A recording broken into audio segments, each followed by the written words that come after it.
What can you expect from the real estate market in 2026? Well, here's my opinion. Interest rates will stay the same. There might be a modest easing. Inventory will continue to go up, and sellers will face more competition than they have in a very long time. Probably not what you wanted to hear if you're selling your house. And that's why I don't think the biggest story in 2026 is what's going to happen to the real estate market. I think that a market like this has a way of forcing bigger questions, questions that we don't have to face or answer when everything is going our way. Most of us think we already know what's most important in our lives, but really, we don't discover that until it costs us something. One of my favorite illustrations of this point happened in the movie Interstellar. And there was a point in the movie where the crew had to make a vital decision on which planet to go to next. And Anne Hathaway's character voted for Edmund's planet. And Matthew McConaughey's character, he criticizes her. He knows that she's in love with Edmund, and he thinks that her judgment is being clouded by emotion, by love. And then the movie turns.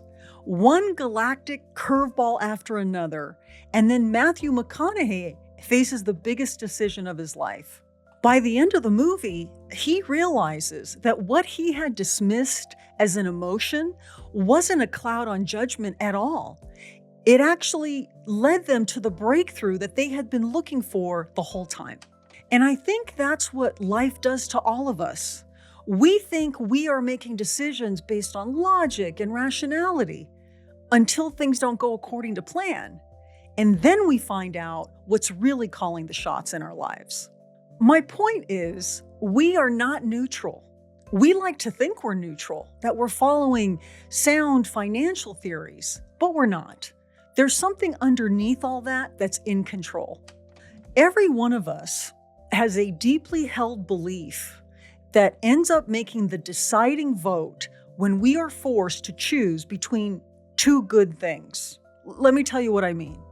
You tell me that your dream is to spend the final chapter of your life with your grandkids and your children. And then you find out that your house will sell for $50,000 less than what you thought. And suddenly, you don't want to move anymore. More money or more time with family? Which one gets the deciding vote? Now, that's not a real estate question, but the real estate process forces those kinds of questions into the open. Now, some people go ahead and put their house on the market and wing it. Can I just tell you that putting your house on the market is a terribly inconvenient and disruptive way to figure out what matters the most to you.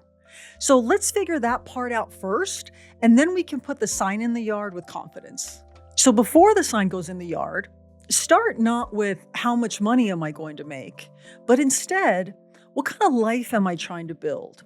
Why is that important to me? And if the market makes it harder, is that still worth pursuing?